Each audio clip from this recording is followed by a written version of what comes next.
મારા લગ્નને લગભગ 2 વર્ષ થયા હતા અને મારી વાઈફ પ્રેગ્નેન્ટ હતી. એક દિવસ મારી સાસુનો ફોન આવ્યો કે તમે મારી છોકરીને થોડા દિવસો માટે મારા ઘરે મૂકી જાઓ, તે અહીંયા આરામ કરશે અને આપણે ડિલિવરી પણ અહીંયા કરાવી લઈશું. હું અને મારી વાઈફ શહેરમાં એકલા રહેતા હતા, એટલે અમે બંનેએ વિચાર્યું કે આ બરાબર છે.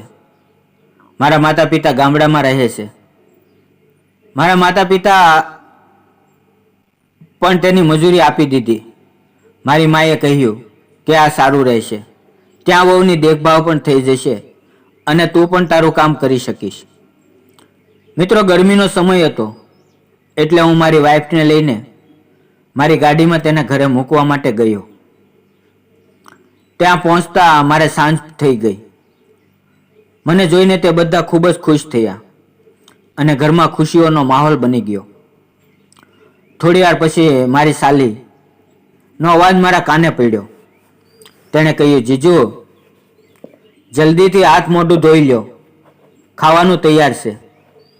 મારી સાવઈનું નામ પ્રિયા છે. તેનો રંગ એકદમ ગોરો છે. મારા મનમાં મારી સાવઈને લઈને કોઈ બીજો વિચાર નહોતો. અમે બધા સાથે જમ્યા અને આરામ કરવા પોતપોતાના રૂમમાં જતા રહ્યા. મારા રૂમમાં મારી સાવઈ મારા માટે દૂધ લઈને આવી. પછી થોડી વાર અમે બંને વાતો કરવા લાગ્યા અને પછી સૂઈ ગયા. સવારે જાગીને હું ઘરે પાછો જવાની તૈયારી કરવા લાગ્યો તો મારા સાસુએ કહ્યું, જો તમને ખોટું ન લાગે તો એક વાત કહું. મેં કહ્યું, જી હા, કહો. તો તેણે કહ્યું, તમે તમારી સાથે પ્રિયાને પણ સાથે લેતા જાઓ અને ત્યાં તેને કોઈ સારી કોલેજની અંદર દાખલ કરાવી દેજો. અત્યારે અહીંયા આજુબાજુમાં કોઈ કોલેજ નથી. તે તમારી સાથે રહીને કોલેજની અભ્યાસ પૂરો કરી લેશે અને જ્યાં સુધી તે તમારી સાથે રહેશે ત્યાં સુધી તમારે ખાવા પીવાની તકલીફ નહીં થાય. મેં પણ હા કહી દીધું. પ્રિયા મારી સાથે આવવા માટે પોતાનો સામાન પેક કરવા લાગી. પછી બંને મારા ઘર તરફ જવા માટે નીકળી ગયા.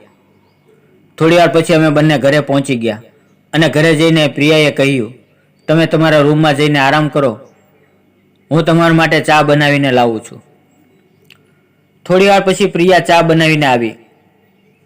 અમે બંને સાથે બેસીને ચા પીવા લાગ્યા. તેણે પોતાના ઘરે ફોન કરીને જણાવી દીધું કે મમ્મી, અમે પહોંચી ગયા છીએ.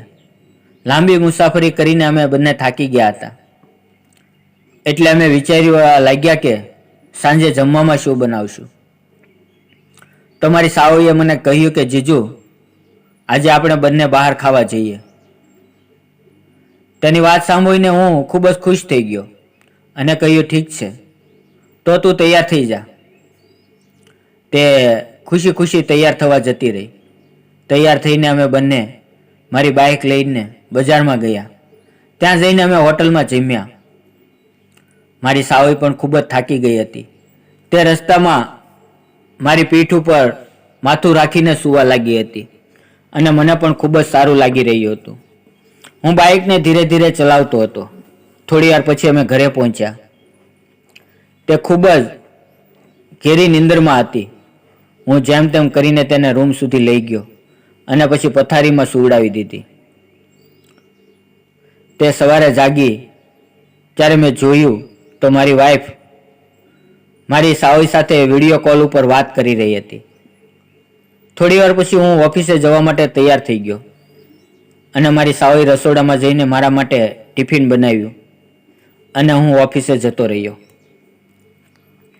સાંજે જ્યારે હું કામ ઉપરથી પાછો આવ્યો તો મારી સાવઈએ કહ્યું, જીજુ, મારે થોડોક સામાન લેવા માટે માર્કેટમાં જવું પડશે. તમે મને થોડાક પૈસા આપજો. મેં તેને કહ્યું, તું મને જણાવ કે શું લાવવાનું છે, હું તને લાવી દઈશ. તું એકલી માર્કેટમાં કઈ રીતે જઈશ? તે મારી વાત સાંભળીને એકદમ ચૂપ થઈ ગઈ. પછી અમે બંને સાથે જમ્યા અને ટીવી જોવા લાગ્યા. ત્યાં અચાનક ટીવી ઉપર ન્યૂઝ આવી કે આજ રાતે 8 વાગ્યા પછી મોદી સાહેબ આખા દેશમાં લોકડાઉન લગાવી રહ્યા છે. સમાચાર સાંભળીને અમે એકબીજાને સામું જોવા લાગ્યા.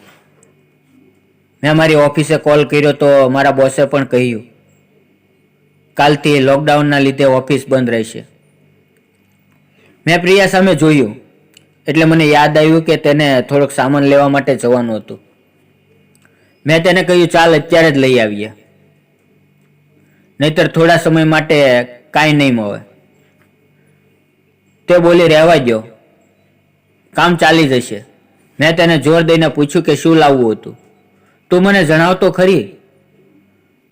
તો તે શરમાતા શરમાતા બોલી હું મારા અંદરના કપડાં લાવવાનું ભૂલી ગઈ હતી અને મારે તે લેવા જવા હતા. હવે હું ચલાવી લઈશ. તેની વાત સાંભળીને મેં કહ્યું ના ચાલ અત્યારે જ જઈ આવીએ. તું આટલા દિવસ કઈ રીતે મેનેજ કરીશ? તો તે કહેવા લાગી જીજુ મને ખૂબ શરમ આવે છે, હું તમારી સામે કઈ રીતે લઈશ. મેં તેને કહ્યું અરે એમાં શરમાવાની શું વાત છે, કપડાં તો છે ને. તે આવવા માટે ના પાડી રહી હતી પરંતુ મેં વારંવાર કહ્યું એટલે તે માની ગઈ. પછી અમે બંને બજારમાં ગયા. તેણે મને દુકાનની બહાર ઊભો રહેવાનું કહ્યું અને તે અંદર જતી રહી. તેણે થોડા કપડાં ખરીદ્યા અને પછી અમે ઘરે આવી ગયા. આવીને તે રસોઈ બનાવવા માટે રસોડામાં ગઈ અને મેં મારી માટે એક નાનો એવો પેક બનાવ્યો. હું ધીમે ધીમે પી રહ્યો હતો તો પ્રિયાએ કહ્યું જીજુ આ શું છે? મેં કહ્યું જ્યુસ છે. શું તું પીવા માંગા છો? તે બોલી ના મેં ક્યારેય નથી પીધું. તો મેં તેને કહ્યું પી લે.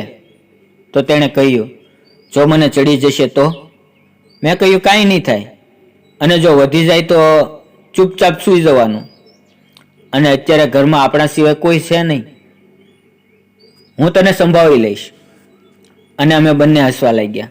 પછી તેણે કહ્યું સરસ, મને પણ એક ગ્લાસ બનાવી આપો. મેં તેની માટે બીજો એક ગ્લાસમાં પેક બનાવ્યો અને તે પણ મારી સાથે પીવા લાગી અને થોડી વારમાં તેને નશો ચડી ગયો. અમે બંને મોડી રાત સુધી વાતો કરી. પછી મેં તેને કહ્યું ચાલો પ્રિયા હવે રાત ખૂબ થઈ ગઈ છે, આપણે બંને સૂઈ જઈએ. તે બરાબર ચાલી પણ શકતી નહોતી. હું તેને માંડ માંડ તેના રૂમ સુધી લઈ ગયો અને તેને પથારી ઉપર સુવડાવી. અત્યારે નશામાં તે ખૂબ જ સુંદર લાગી રહી હતી અને મારી પત્ની પિયરમાં ગઈ હતી. ઘણા સમયથી મેં કોઈ કામ કર્યું નહોતું એટલા માટે મારા મનમાં તેના વિચાર આવવા લાગ્યા.